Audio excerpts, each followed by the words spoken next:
Oh, I was going to try to do it in sign language. No,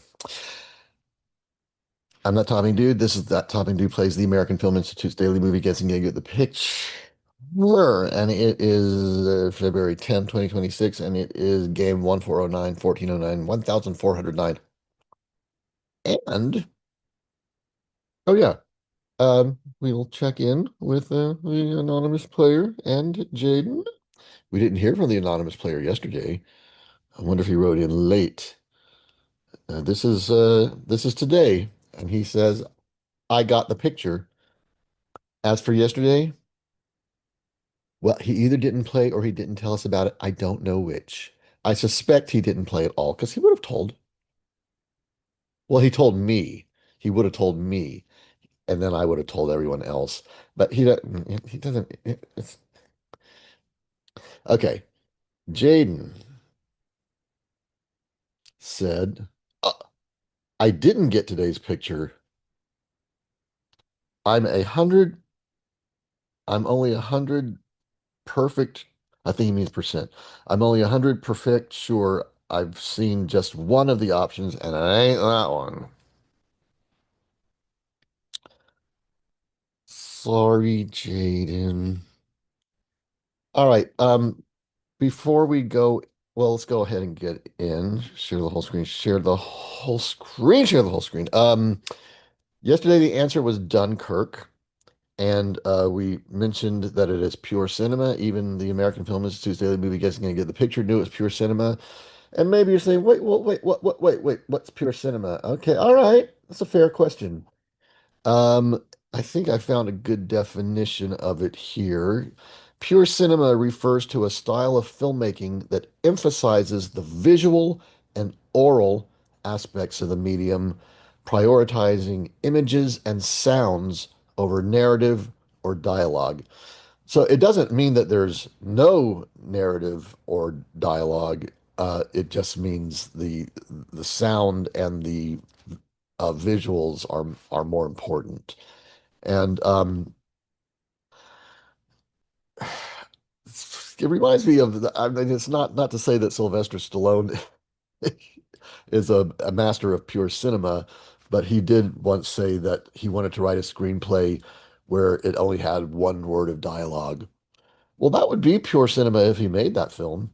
Um, there's we don't want to spend too much time on this, but there were some just to find a few examples. This website thought that these films were all pure cinema. Eight and a Half is a Fellini film. This has a lot of dialogue in it, so it's not.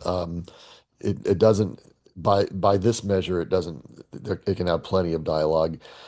Soy Cuba, I Am Cuba. Harvey has this film. He's a very big fan of this film. I've seen it a couple of times. Picnic at Hanging Rock, Vertigo. Um, Vertigo's got plenty of plot. So Bicycle Thieves is wonderful. Kurosawa's Dreams, I'm not crazy about. Oh, Enter the Void is one of the weirdest films you'll ever see. I'm not sure these are the best. Well, I don't know, who. Anyway, but this is it. It emphasizes the visual and oral over narrative and dialogue. I think that's the best. That's a very good description of pure cinema. Now let's move on to something impure today. We've had enough purity for one time. 79% got the picture.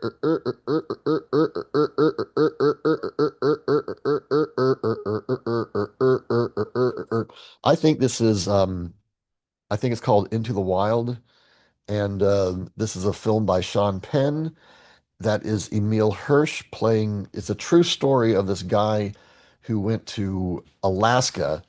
He wanted to live in the wild, and he did. And this is like that's my clue. Also, is that this is an abandoned Fairbanks city bus, and he lives in this abandoned bus.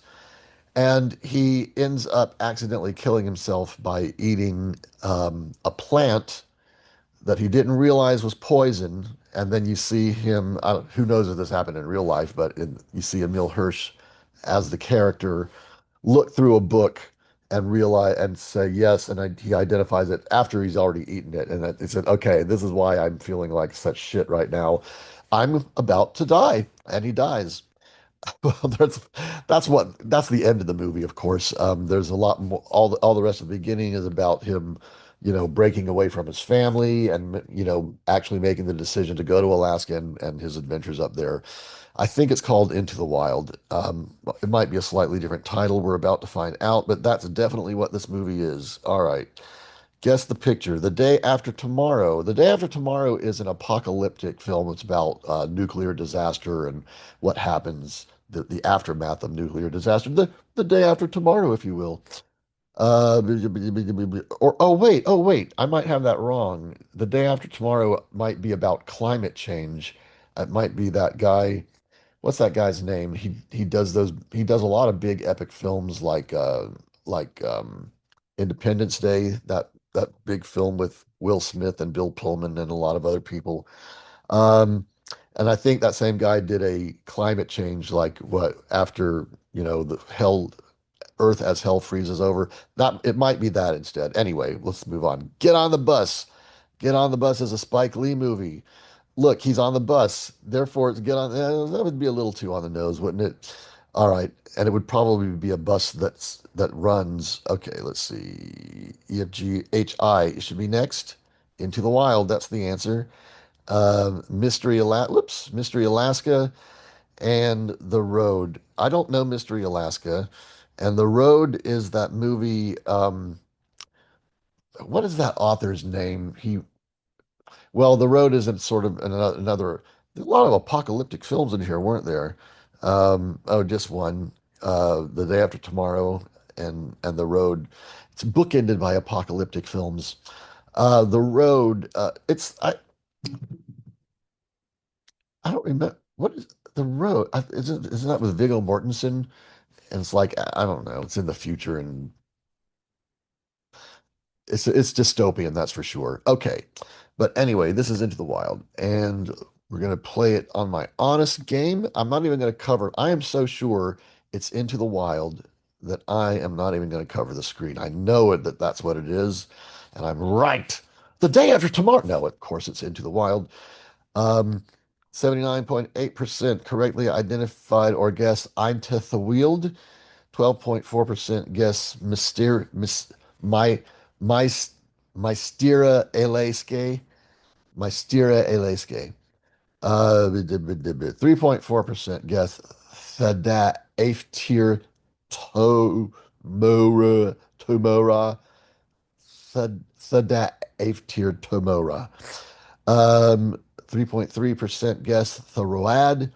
And very few people, just 1%, said, well, this must be Geet on the bus because he's geeting on a bus. Did my stats change over here on this one? Oh, wait. What, what, what's this? What did I not do it yet? Oh, I'm still over here. Oh, I'm still over here.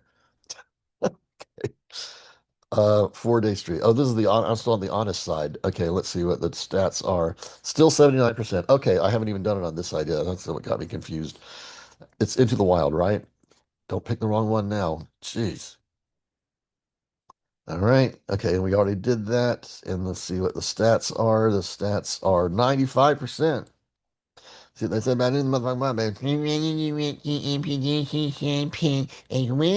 oh, my gosh, we're out of time. Into